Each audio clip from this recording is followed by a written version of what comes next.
朕也不相信你的心里一点都不想朕。我，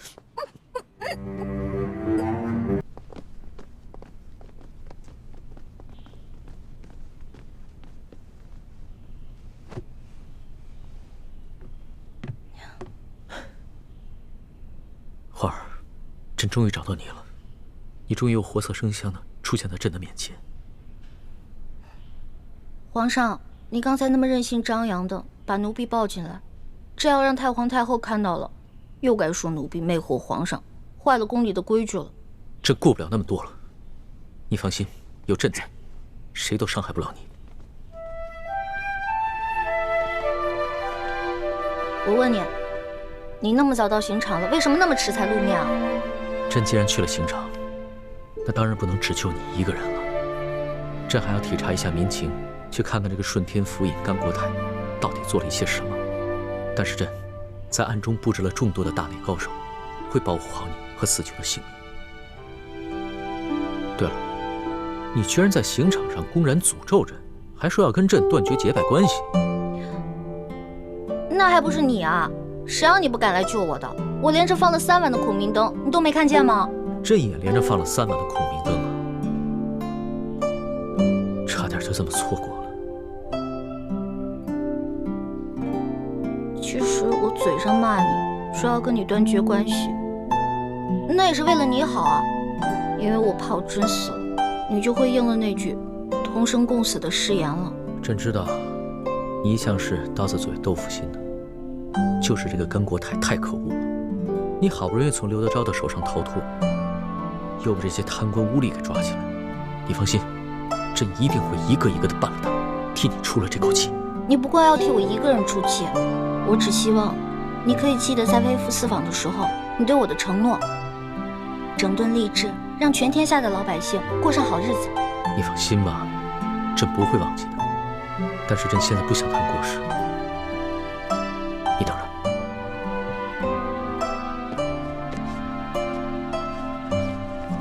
花儿，你看看，这是我。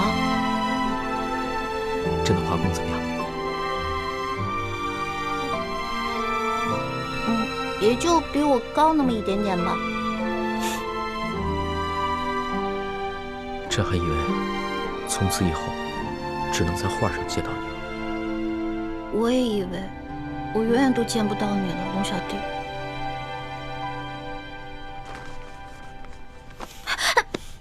你干什么呀？我只是你的笔墨诗书，我又不是你的嫔妃。你别口是心非了。你知不知道这些日子朕有多想你啊？朕就不相信你的心里一点都不想朕。我，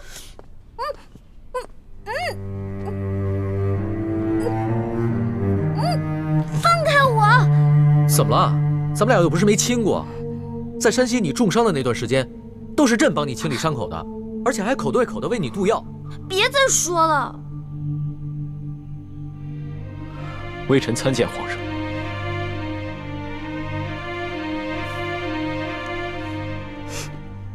进来吧。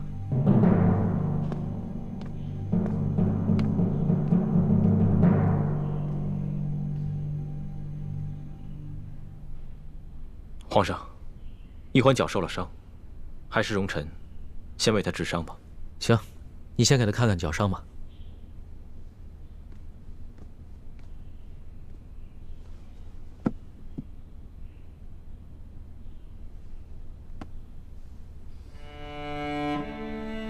怎么样？这伤要紧吗？伤得很严重，必须剜掉坏死的腐肉，才能治伤。啊，那不疼死了！早知道受这份罪，我还不如让那顺天府尹把我宰了算了。你胡说什么呢？你当时在山西救朕的时候，那股不惧生死、不畏一切的英雄气概去哪儿了？我根本不想当什么英雄，我只是不忍心看你死而已。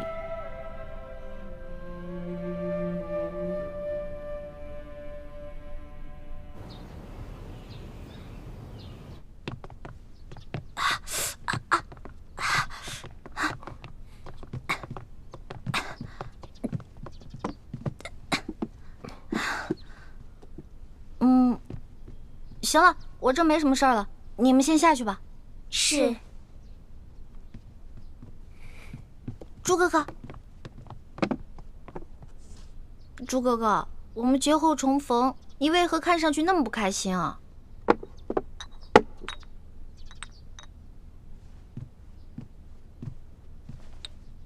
小瓶内服，大瓶外敷。我是欠了你钱了，还是偷了你的米了？这脸臭的跟死鱼烂虾似的。世叔姑娘好生歇着吧，下官告退了。哎呀，怎么了？脚疼。活该，谁让你逞能？真的特别疼。你是脚疼，我是心疼。真正心疼你那个人，是我。朱哥哥，你看，你没事说这些话干嘛呀？哎，说好了，刚才我一个劲儿的跟你说话，是你不理我的。你知不知道这段时间我有多着急，像疯了一样到处找你？可你呢，居然愿意为了康熙这个狗皇帝，舍弃自己的性命。你知道我心里多难过吗？因为他是我的龙小弟，我们是结拜兄弟，他有难我肯定要去帮的。如果他换作是你，我也一定会不惜性命去救你的。原来，在你心里，他已经跟我一样重要了。你自然是要比他重要一些的。如果有一天我们兵戎相见了，你会帮谁？我自然还是会帮你的，朱哥哥。也不知道你现在说的话还有多少是真的，但就算你说的是假的，只要你还愿意撒谎哄我开心，我也把它当成是真的。环美，你记住了，不许再为康熙以身涉险了，因为他如果没有你，他还可以继续做他的大清皇帝，还有他的3宫6院72妃。而如果我没有你，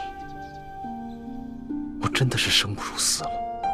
朱哥哥，你没有了我，你还有光复大明的大业啊！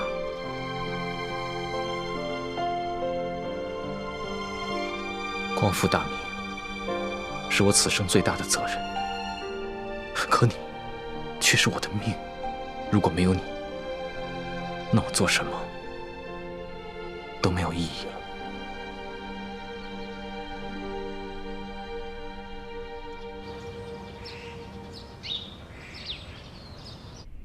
皇上竟然为李义欢去大闹法场，这成何体统？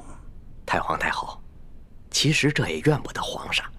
那顺天府尹啊，错抓了一批无辜百姓，冒充是对抗朝廷的乱党去邀功。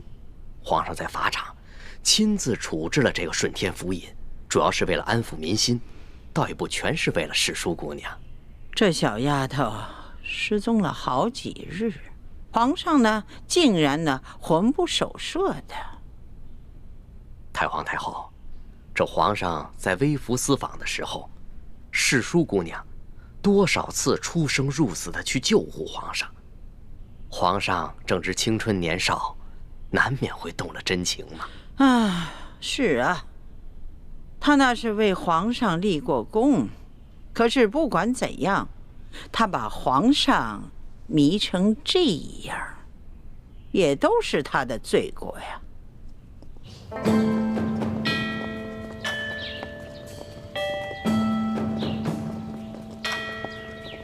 皇后驾到！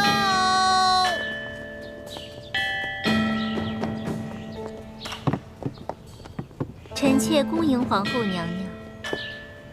皇后娘娘吉祥。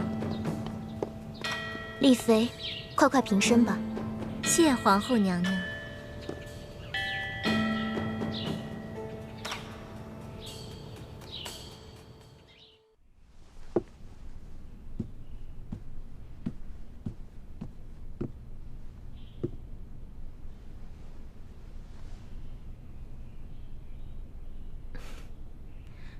妹妹这如今升了妃位，是越发风华出众了。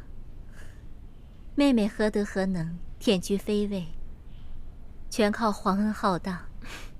本宫此次操办的典仪，妹妹可还满意？当然满意，只是让皇后娘娘太过操劳，妹妹心里实在是不安。妹妹不必客气，打从妹妹这一进宫，本宫就觉着妹妹啊是个拔尖儿的，必定能得到皇上的恩宠。这不，才几个月的时间，妹妹就从贵人升到了嫔，如今又升到了妃位，真是可喜可贺呀。皇上不过是念在王父的情分上，体恤妹妹罢了。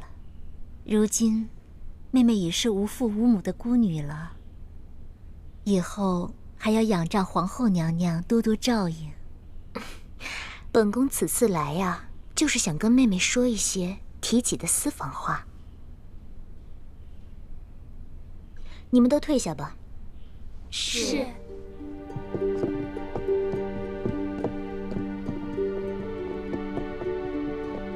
妹妹放心，妹妹一看就是个面善的人，不比惠妃、娴妃那几个姐妹，一看就不是一个好相处的。以后在这后宫之中，我就只对你另眼相看。妹妹也不必拘束，尽管把本宫当作自己的亲姐姐，你我姐妹互相扶持，相亲相爱，岂不甚好？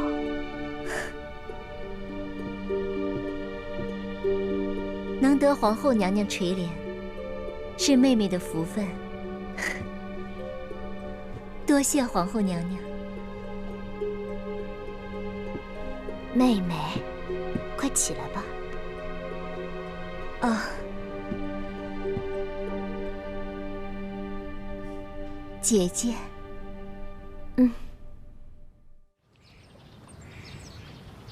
听说妹妹和这个世书姑娘李易欢走得很是亲近。说不上亲近，只是皇上吩咐了，说世书姑娘生性好动，怕闷，命妹妹时常去永乐斋多走动。皇上曾吩咐过本宫和所有的嫔妃，无事都不要去永乐斋。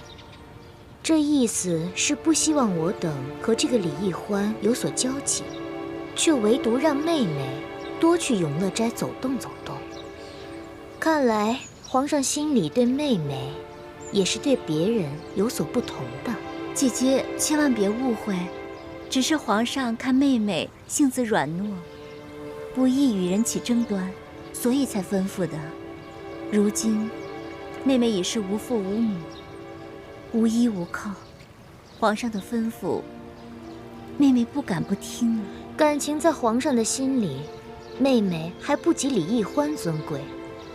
妹妹是堂堂丽妃，倒成了陪她一个笔墨世书解闷儿的，可不是吗？唉，妹妹，不瞒你说，本宫看到皇上为了李易欢如此着迷，本宫真是忧心如焚呢。姐姐，您贵为皇后，乃是后宫之主，那李易欢再受宠，也不会威胁到您的。如果只是威胁到我这个皇后，倒也是好了。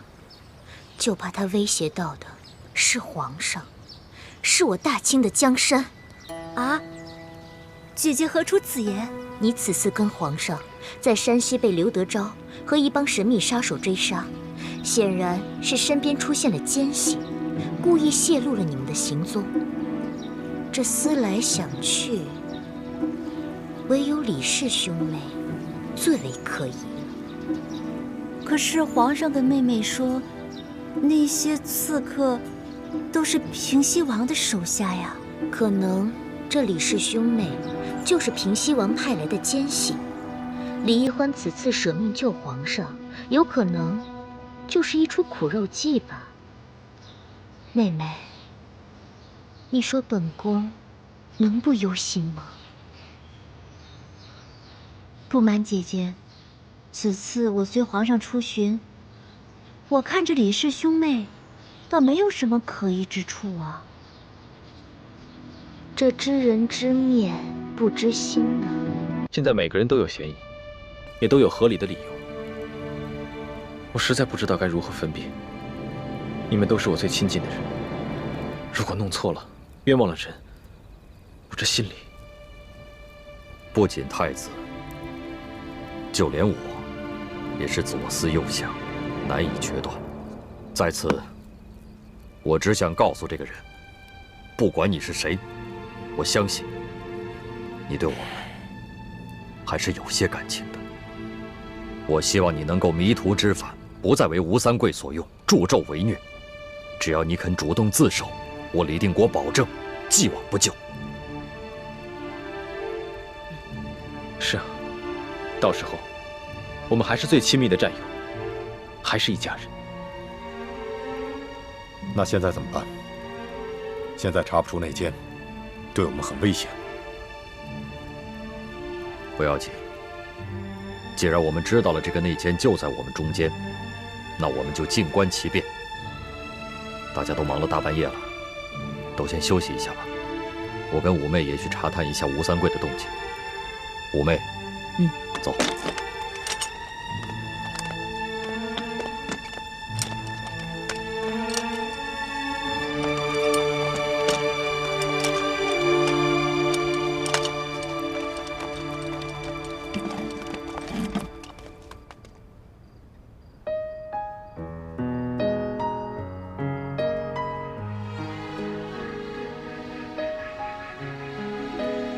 老大，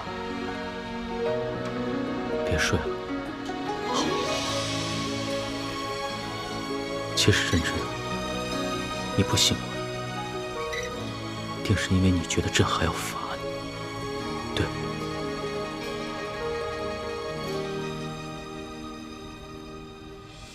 说实话，刚知道你矫诏的时候，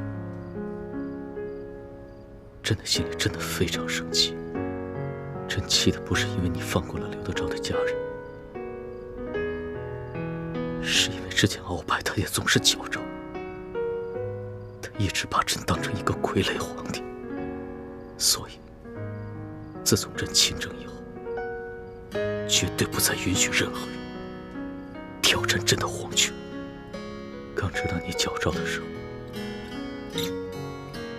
朕的心里边满是怒火。但是现在，只剩下担心，甚至是害怕。你知道吗？朕自8岁登基以来，经历过无数的危险，哪怕在擒拿鳌拜的时候都没有真正的害怕过。但是这一次，朕真的怕了。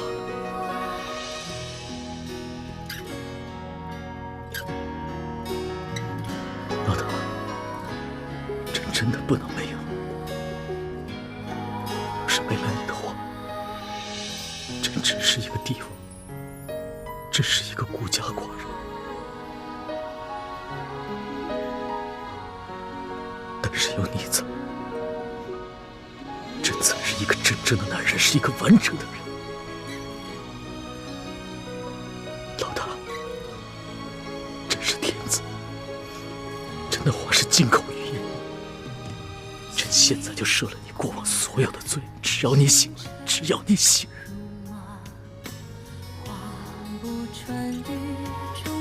你醒醒，别睡。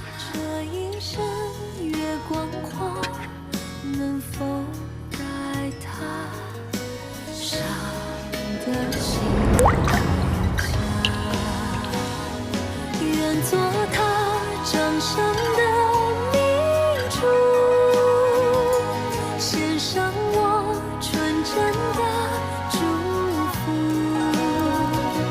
回忆中的路开满花簇，绽放百世的光速。奴婢有一个头疼的隐疾，这病起来吧，简直要人命。我爹呢，从小给我找了好多郎中，所有郎中都说无药可治，只有一个郎中说可以治，但是他说的是个偏方，而且是个药引。这个药引实在太难弄了。什么药引这么难找？你告诉朕，朕给你找。这个药引就是龙珠。龙珠？什么是龙珠？就是皇上的眼泪啊，就是您的眼泪。献上我纯真的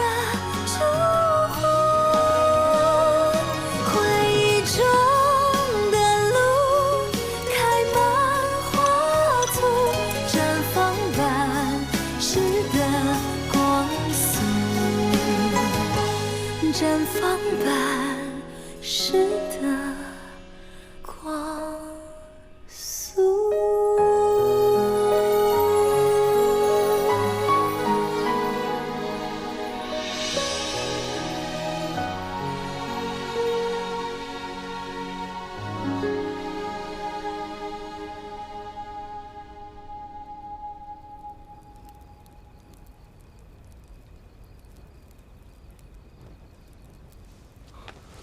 诸位师傅，我有办法查出内奸是谁了。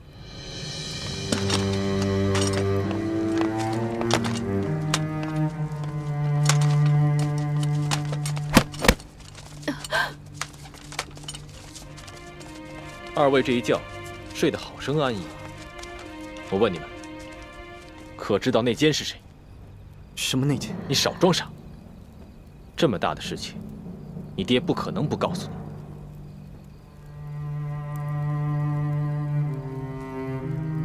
诸位师傅，既然已经知道内奸必定是我们当中一个人，为了证明自己的清白，我要求你们每个人都刺武应奇一剑，杀了他。等义父和武师傅回来，也会每人补上那一剑。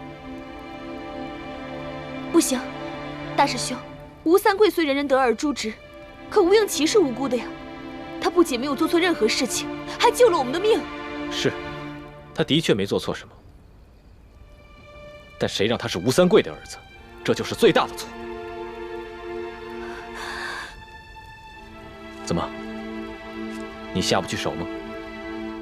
难道你已经为情所困，不惜变节投敌了吗？你怎么变得如此冷血残暴？为了光复大明的大业，我只能不择手段了。查不出这内奸是谁，后患无穷。我同意太子的提议。若是吴三桂的内奸，他一定不敢杀了他的小主子。谁下不了手，谁就是内奸。我也同意。大师兄，你这么做的目的，无非是想查出内奸。可如果此时内奸也狠下心来捅上一剑，那吴应奇不是白白冤死了吗？那吴应奇也不会白死，我会把他的尸身送给吴三桂，告诉他，杀死他儿子的，他精心培养的内奸也有份儿。就算这个内奸可以替自己辩说自己是被迫刺的内奸，吴三桂也不可能放过他。这个内奸就再也没有办法为吴三桂效忠了。此计太妙了，我同意。我也同意。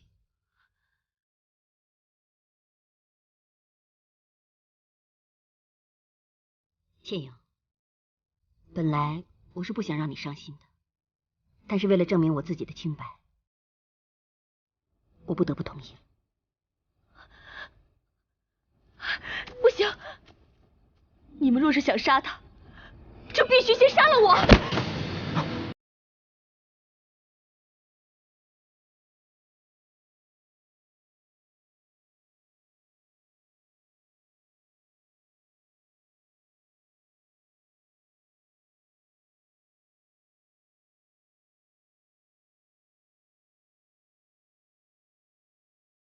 坚决拥护太子。好，为了防止有人弄虚作假，接下来的每一剑都必须刺中吴应奇的要害。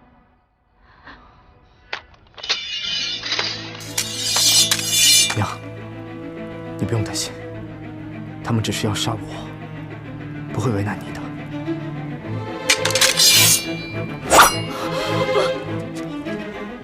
吴应奇，再给你最后一次机会，你要是再不说出这内奸是谁的话，我就杀了你。我真的不知道谁是内奸，我也从来不参与我父王之事。你们要杀我，可以，但我有一个条件：杀了我之后，马上把我的尸身送给我父王。千万不要让倩影看见。好一个情主，我这就成全你。住手！我知道内奸是谁。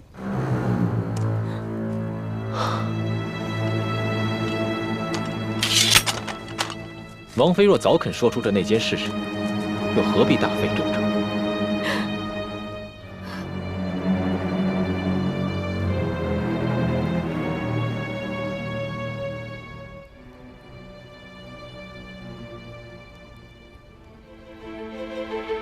这个内奸果然厉害，到现在为止，仍然不动声色。王妃，说吧，这内奸是谁？我肯说出内奸是谁，是为了保全我儿子的性命。可是你们一个个凶神恶煞，不讲信用，在你们这些人当中，我只信任晋王。只有晋王回来，我要他发誓，确保我母子平安，我才肯说。义父跟武师傅去勘察敌情了，1个时辰之后便会回来。到时候，你要敢耍什么花样的话，你儿子照样活不了。我就这么一个儿子，我虽然平时不干政，但是王爷他非常宠爱我，他处理军政大事从来不避讳我，所以我当然知道内奸是谁。那就好。我也不想杀了你儿子，让我师妹恨我一辈子。只要你说出这内奸是谁，我和义父定会保你们母子平安。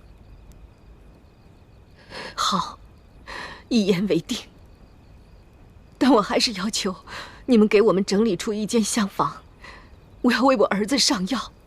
上药在这里上就好了，收拾什么厢房？我儿子不仅手上有伤，臀上也有伤，那可是为了你女儿挨的50军棍。再说，我儿子好歹也贵为平西王府的2公子，岂能在这么多人眼皮子底下脱衣上药？三师傅，这么小的要求，答应了也无妨。正好院子左侧有几处厢房，你去挑一间整齐一点的，给你儿子上药吧。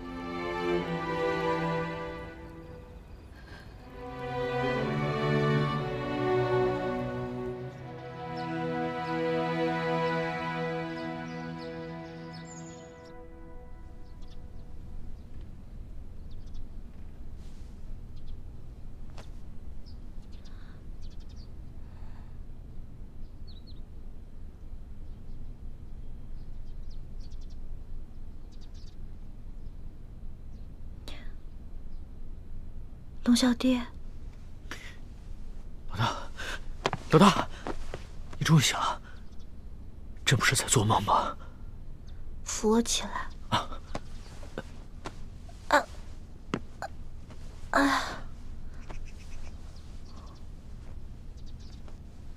龙小弟，你脸色怎么这么差呀？你是不是一晚上没睡，一直坐那儿守着我呀？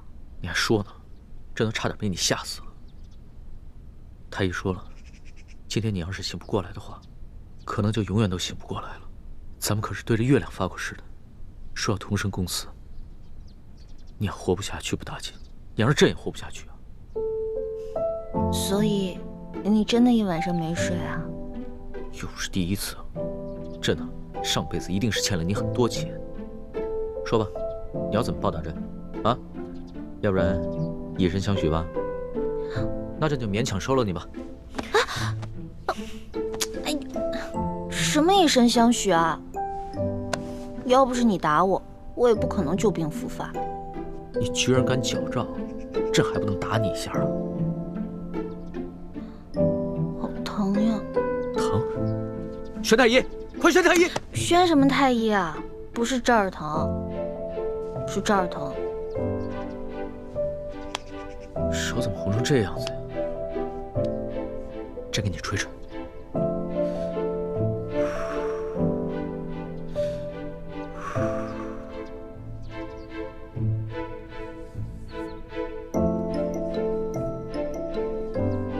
早知道你是这么个纸老虎啊，这么不经打，朕就换个法子来惩罚你。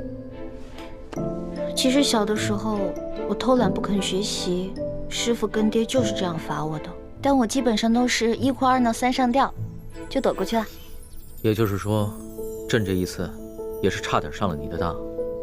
哼，怪不得你的记忆杂而不精，跟你哥哥比起来差远了。在家有猪哥哥，在外有龙小弟，我干嘛还要学啊？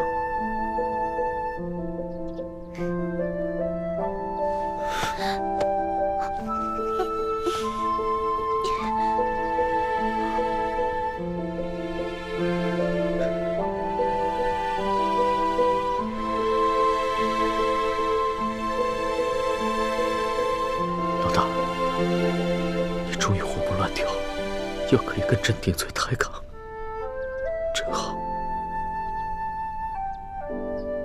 猪哥哥，对不起，我是下了决心不要再理龙小弟的，可是我身不由己啊。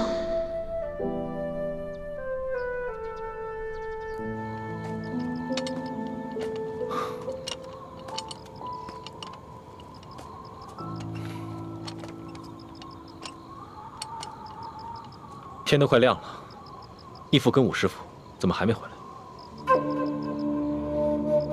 大师兄，秦氏执意要等大师傅和武师傅回来才肯说出内奸是谁。会不会他想指认的凶手就是武师傅？混账！不许妄言！叶师弟不必着急，过不了多久，真相自然就大白了。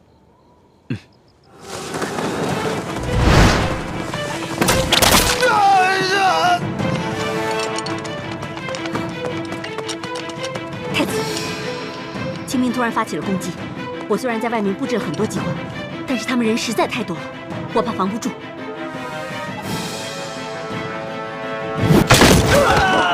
上面！给我上！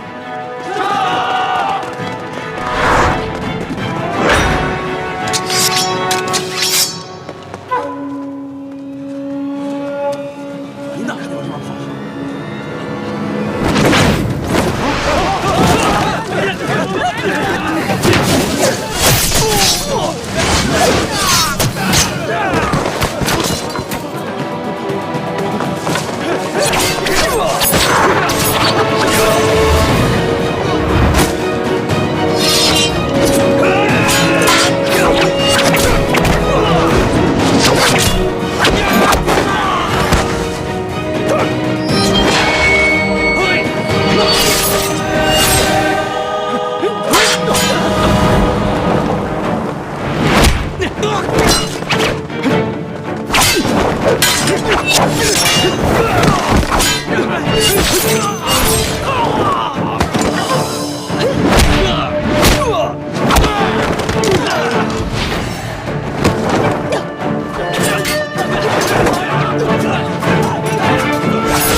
大师兄，吴三桂这次偷袭好生蹊跷，他明知道偷袭我们一定会危及秦氏和他儿子的性命，为什么还发动这次偷袭？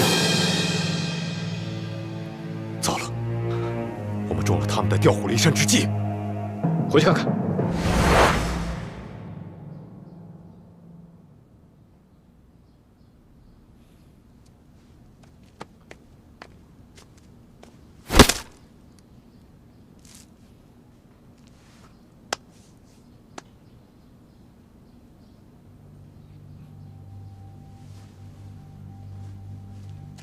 他是中了呆若木鸡散。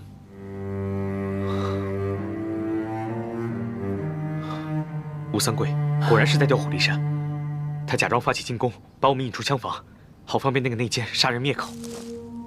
如此说来，定是那内奸透露信息给吴三桂，吴三桂才发现了偷袭，配合内奸行动。昨夜在王府遇险之时，吴三桂曾狠心想杀了王妃。后来吴应奇成了我们的人质，吴三桂才放我们走。看来吴三桂心中，女人终究比不过儿子，所以那个内奸不敢动吴应奇，只敢杀了王妃灭口。可是，是谁有机会可以向吴三桂通风报信，又可以对王妃痛下杀手？当时，清兵从四面八方扑来，大伙儿都在奋力抗敌，没有人顾及到其他人的行踪。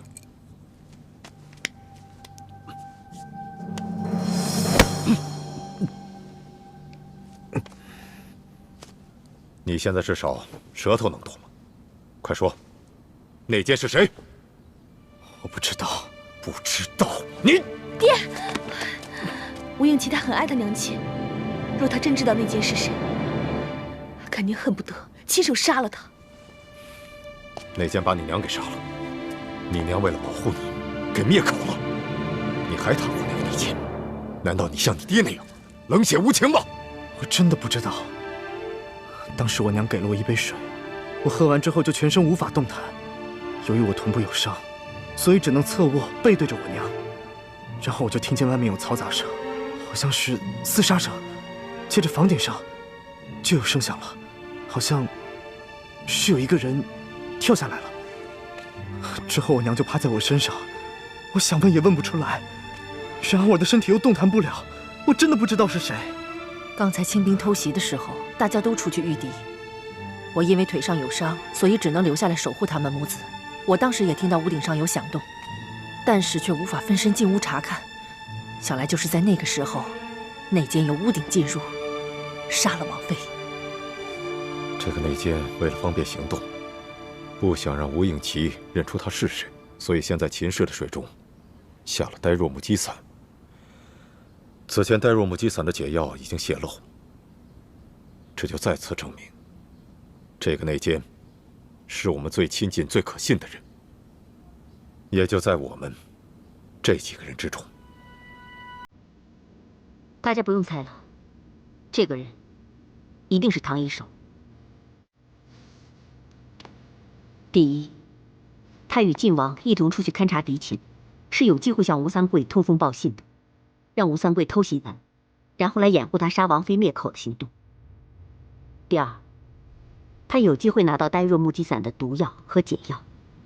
第三，当时我们所有的人都在奋力厮杀，只有他不见了，所以他一定是杀人灭口之后就逃回吴三桂的身边了。若真是武师傅杀了王妃，灭口成功的话，又为何要逃走呢？这样不是反而暴露身份了吗？如果不是唐一手的话，那为什么他会不见了呢？对啊，武师傅人呢？你们谁看到武师傅了吗？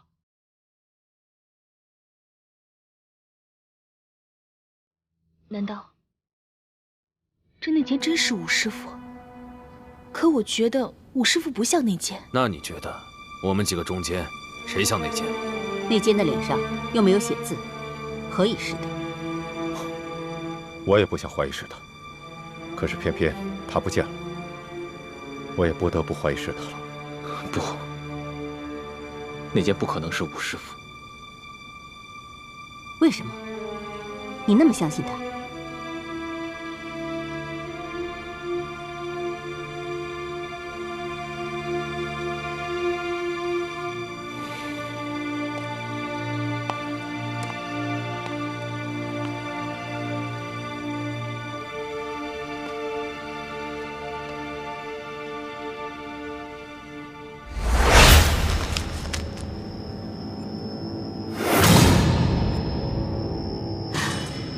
老武师傅，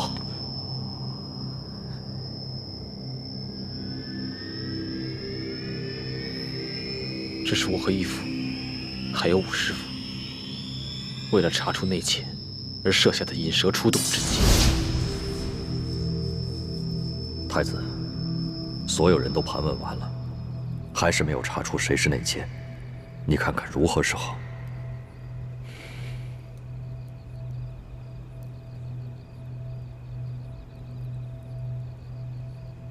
义父，我有一计，可以引得内奸现身，但是需要武师傅配合。何计？义父，你看，若让武师傅假扮秦氏，足可以以假乱真。我们不妨让他跟秦氏互相易容，互换身份，然后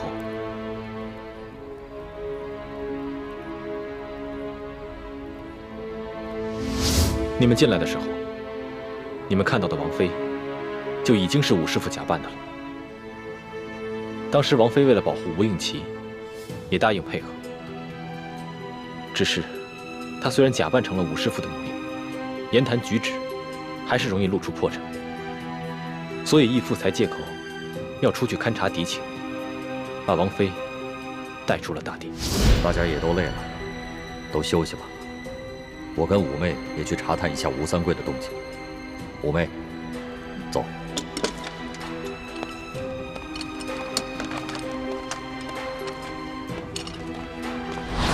难怪刚才王妃死的时候，吴应奇一点都不省心，连一滴眼泪都不掉。大师兄，难怪你当时像变了一个人一样，原来是为了引出内奸而设的计谋。我收回刚才对你说的那些话，希望你不要介意。小师妹，你我本是兄妹，不必说这些。只是我没想到，我的计谋竟然害得吴师傅丧命。大师兄，你也别太难过了。我们大家谁也不会想到，吴师傅竟然中了呆若木鸡散，以至于连还手的能力都丧失了。这也是我想不通的地方。内奸要对付秦氏这个手无缚鸡之力的人，难道还用得着下呆若木鸡散吗？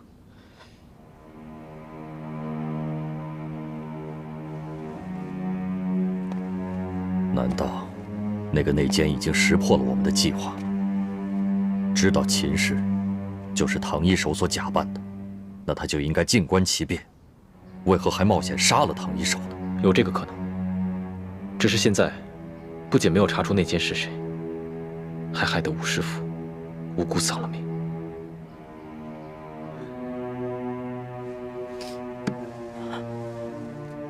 靖王，那现在我娘身在何处啊？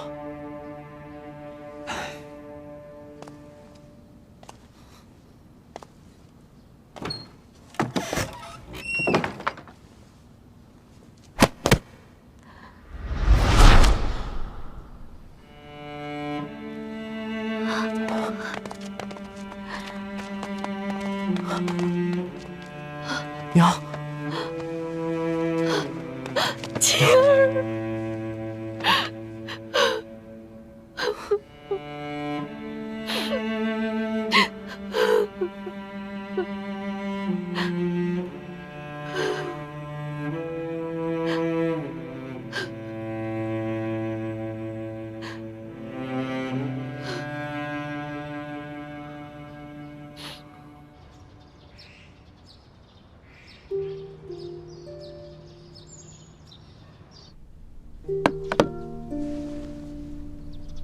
诺小弟，我能不能不吃药了？你看我好了，真的好了。不行，这是圣旨，可是我哥说这种药根本没用嘛，我的病和这种药根本解决不了问题。谁说没用的啊？昨儿夜里要不是朕口对着口帮你渡药，只怕你今儿就醒不过来了。口对着口。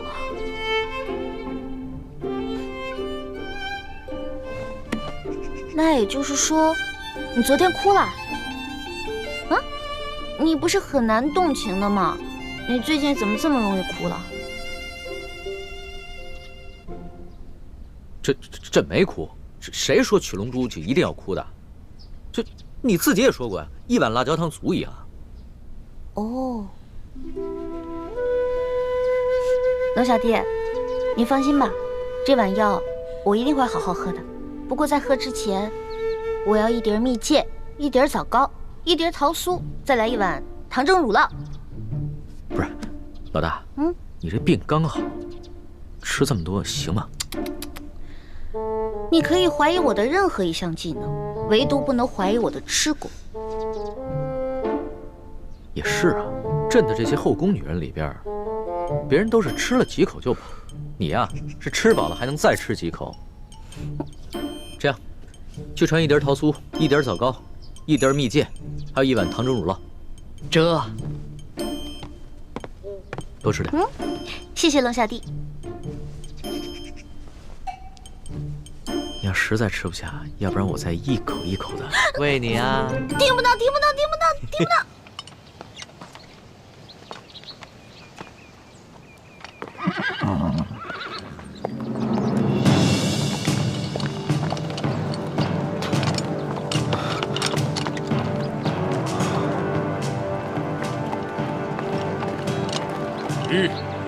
二位且慢。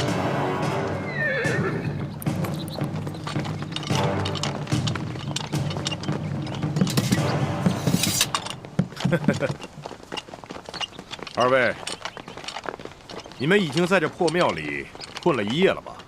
想必早已饥肠辘辘。我们王爷说了，让我专门给你们做了几样好酒好菜，当然，也希望你们能够善待侧王妃和二公子。去，去。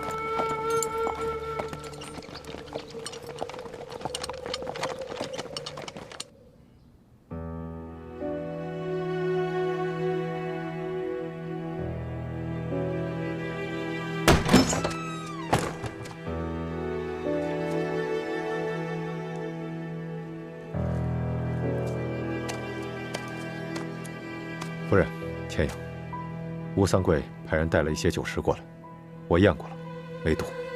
我也吃过了，你们过去吃点吧，这里我来守着。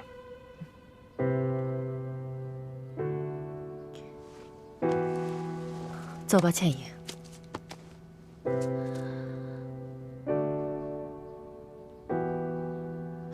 倩影，你先自己去吃一些，然后再给他们带回来。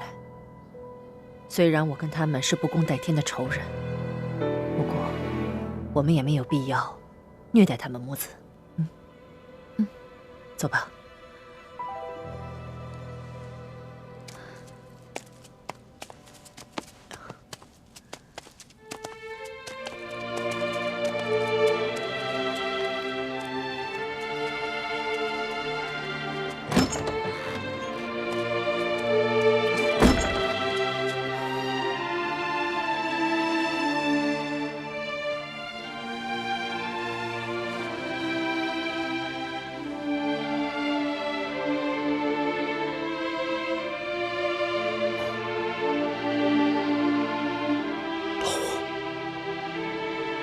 你真的死得很冤。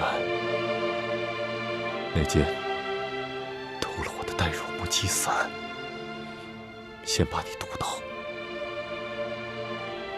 要不然依你的武功，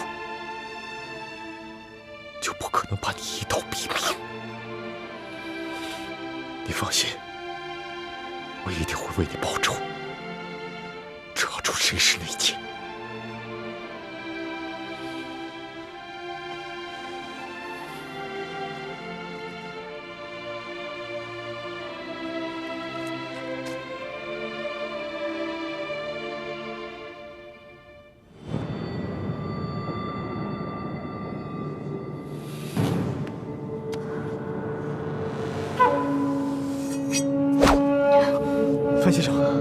要做什么？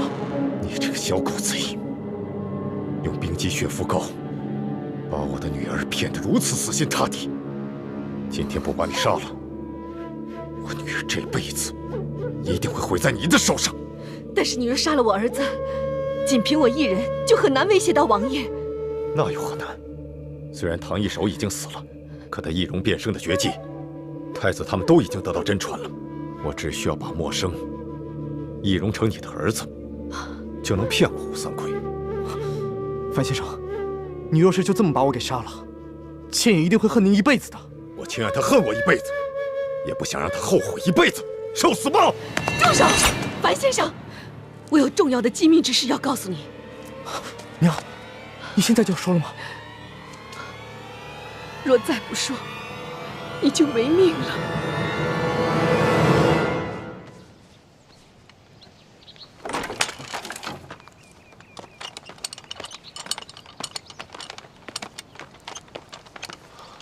四师傅，叶师弟，多谢太子，谢谢你们辛苦了。1个时辰以后，我过来换班。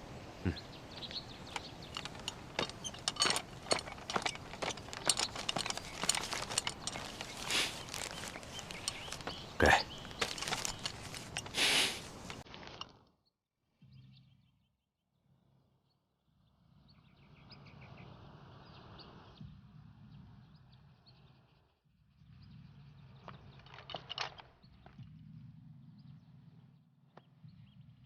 义父，三师傅，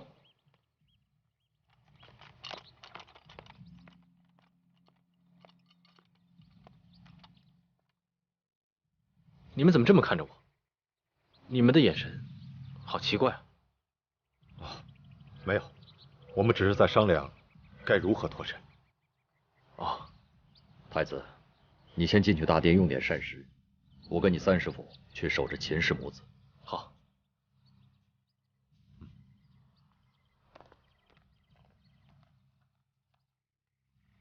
三师傅和义父，他们好像有什么事情瞒着我。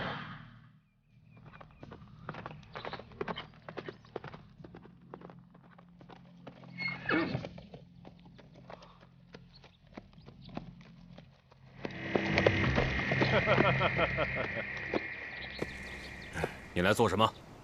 我们平西王给你们晋王写了一封信。撤！撤！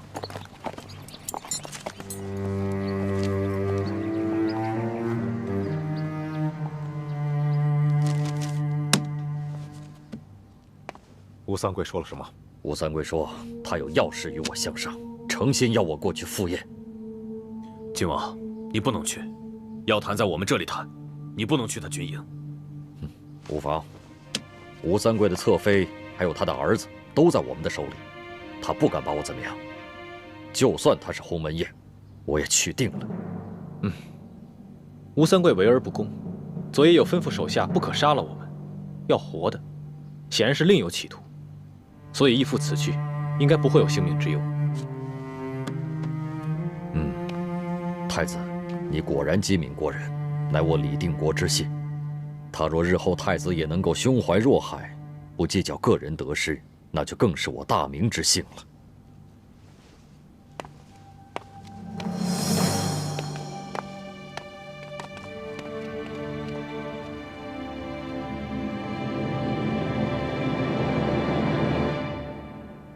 义父今日这话，似乎话里有话，真的是令人费解。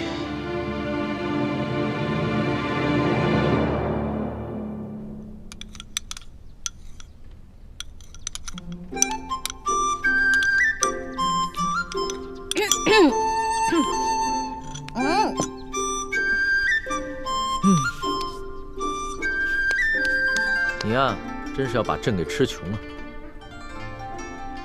现在可以喝药了吧？哦，快点儿。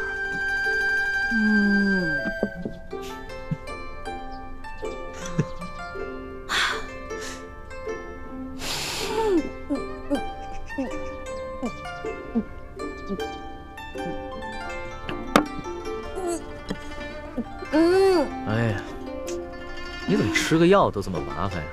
那你小时候病发，家里又买不起这些东西，那可怎么办呀？很简单啊，捏住我的鼻子，使劲往里灌呗。这个办法好，那朕以后就这么对付你了。但是，我喝进去以后就会把药全都吐出来，因为药实在太苦了。这个时候啊，我的猪哥哥看我难受，就会上山帮我采很多野蜂蜜。但野蜂蜜没那么好采的，每次他采完以后，满脸被叮的都是包呢。李爱卿对你是真好啊。说实话，朕也想有这么一个哥哥，可是在这紫禁城内，所有的兄弟姐妹都是靠不住的。